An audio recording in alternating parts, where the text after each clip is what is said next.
মহামহোপাধ্যায় doctor Ashok Kumar Chattopadhyay মহাশয়, আমাদের পরমারাধ্য গুরুদেবের মঞ্চে আগমনের সঙ্গে সঙ্গে এই মঞ্চ আলোকিত হয়ে উঠল, উদ্ভাসিত হয়ে উঠল। আমাদের পরমারাধ্য গুরুদেবের সঙ্গে আজকে এই মঞ্চে এই মুহূর্তে উপস্থিত আমাদের আজকের অনুষ্ঠানে আমন্ত্রিত বিশেষ অতিথিবৃন্দ। প্রথমেই যোগাচার্যদেব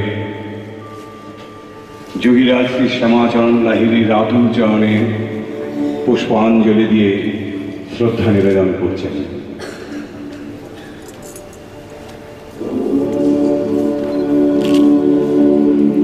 এরপরে এই মঞ্চে উপস্থিত বিশেষ অতিথিবৃন্দ তারাও একে একে পুষ্পাঞ্জলি